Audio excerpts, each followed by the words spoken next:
जैसे कि आप सबको पता है कि इस इसराइल ने अमेरिका के साथ मिलकर ईरान पर बहुत बड़ा अटैक किया है।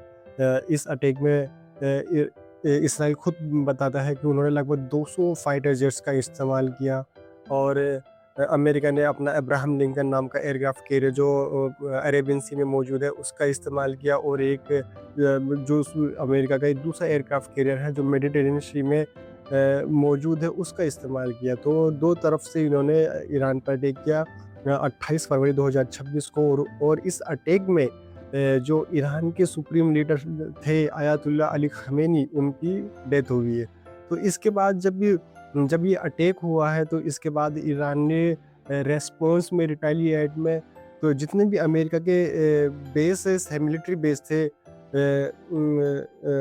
थ्रू आउट द इस रीजन में जितने भी मिलिट्री बेस है मिडिल ईस्ट में तो उन सभी पर अटैक किया है। जैसे कि दुबई में भी उनके अमेरिकन मिलिट्री बेस पर अटैक किया गया। Abu Dhabi, Qatar, Bahrain, Kuwait और सऊदी अरब के जो रियाद में भी उनका एक अमेरिकन मिलिट्री बेस है उस पर भी अटैक किया गया। यहाँ तक कि जॉर्डन में जो मिलिट्री बेस है वहाँ पे भी अटैक किया गया।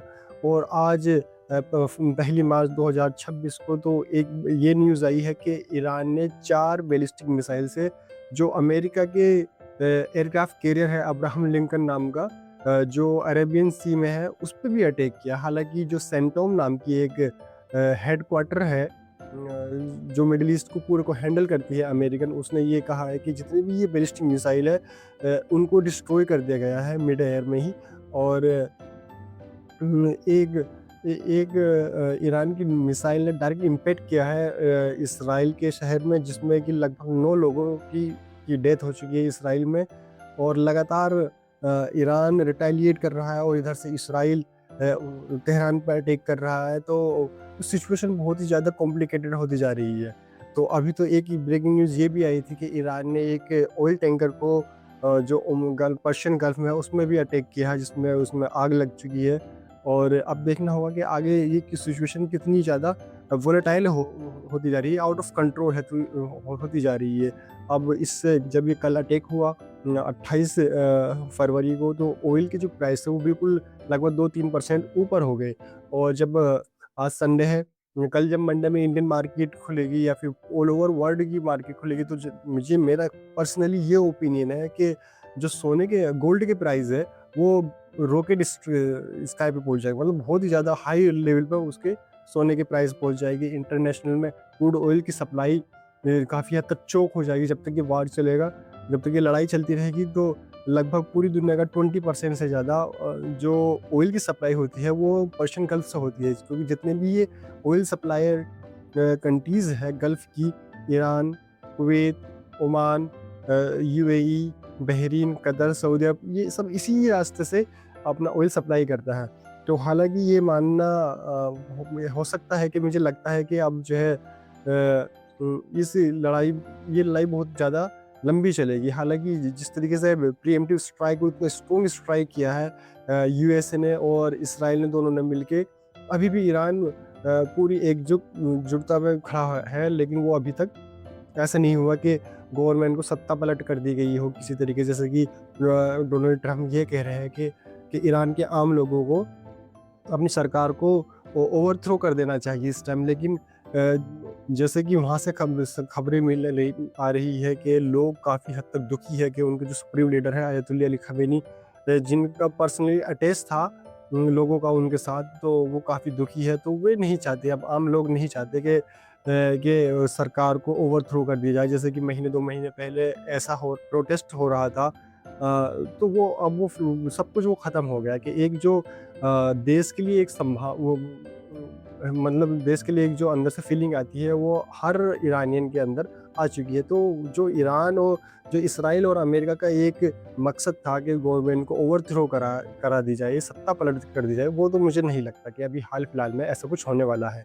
क्योंकि सारे इंस्टीट्यूशन सब कुछ अभी अपनी सरकार के कंट्रोल में है। Supreme leader ayatollah Ali Khamenei की डेथ हो चुकी है तो उनकी जगह पे एक नया अपॉइंट कर दिया गया है टेम्परेरी टाइम के लिए। तो जैसे ही अब मेरा मानना है कि जो इसराइल और अमेरिका का एक बड़ा मकसद था कि ईरान काफ़ी बड़ा है और इसको लगभग कम से कम 3 भागों में बाँटने का उनका इरादा था, अमेरिका का, इसराइल का, कि जैसे कि पाकिस्तान से लगा हुआ कुछ पार्ट है ईरान का, बलूचिस्तान बोलते हैं उसे, बलूच, तो बलूचिस्तान का पार्ट थोड़ा-सा उसको अलग कर दिया जाए, और एक कुर्द नाम का एक अलग ही एक रीजन है, जो इराक से टच है, तुर्की से टच है, तो वो एरिया अलग कर दिया जाए ईरान से। तो जब ये ईरान 3 भागों में डिवाइड हो जाएगा, तो उसके बाद ये आपस में ही लड़ते रहेंगे। जैसे कि इंडिया, पाकिस्तान, बांग्लादेश का जब ये ब्रिटिश ने डिवाइड कर दिया, तो ये आपस में ही बॉर्डर के चक्कर में लड़ते रहेंगे। तो अगर इंडिया, पाकिस्तान, बांग्लादेश अगर एक सिंगल यूनाइटेड कंट्री होता, तो आज सुपर पावर होता। तो जब ब्रिटिश इंडिया छोड़ के गए, तो ये इसको डिवाइड करके चले गए। तो इसी तरीके से इसराइल और अमेरिका का मेरा मानना है कि पर्सनली ये मकसद हो सकता है कि इस ईरान को इतना वीक कर दिया जाए मिलिट्री पावर से, जैसे अभी चल रही है, ये तो मुझे लगता है कि महीनों भर तक चलती रहेगी, पूरी तरीके से ईरान को तहस-नहस कर देंगे, और लास्ट में जाके इस ईरान के 2-3 टुकड़े कर देंगे, जिससे कि और बाउंड्री इस तरीके से बाँटेंगे कि ये आपस में ही लड़ते रह जाएँगे बाउंड्री के लिए, कि भाई ये एरिया हमारा है, ये एरिया हमारा है। और फिर इन डिवाइडेड जो ईरान कंट्री होगी, इनका कभी ध्यान जाएगा ही नहीं कि भाई इनको ये न्यूक्लियर पावर बनना है। जैसे कि यूनाइटेड ईरान है अभी तक, पूरी तरीके से एक है, तो उनका काम होता है, उनका ध्यान न्यूक्लियर पावर बनने पे है, या फिर न्यूक्लियर पीसफुल पर्पस से न्यूक्लियर टेक्नोलॉजी को मजबूत करना है। और उन्होंने इस तरीके से बैलिस्टिक मिसाइल को डेवलप किया, तो वो सब इस तरीके से हटने के बाद, जो आज ईरान का मेन फोकस इसराइल पर होता है, तो वो हटने के बाद जब डिवाइड हो जाएंगे, तो ये आपस में ही लड़ते रह जाएंगे। तो ये मकसद है। हालांकि जिस तरीके से ग्राउंड पे सिचुएशन है ईरान के अंदर, आज हर लोग दुखी है कि उनका सुप्रीम लीडर को अमेरिका और इसराइल ने मार दिया है। तो मुझे तो नहीं लगता कि ये डिवाइड मतलब अमेरिका और इसराइल सक्सेस हो सकते हैं। हालांकि जिस तरीके से ईरान लगातार रिटेलिएट कर रहा है बैलिस्टिक मिसाइल से, ड्रोन से, गल्फ कंट्रियों पर, जहां पर ये अमेरिकन मिलिट्री बेस है, और साथ साथ इसराइल पर भी, तो अभी भी काफ़ी हद तक इंटैक्ट पावर है ईरान के पास। और जो इनकी मिलिट्री, जो नेवी है, अभी वो नेवी इंटैक्ट है। नेवी लगातार वो अटैक करेगी और कर रही है थ्रू आउट द रीजन।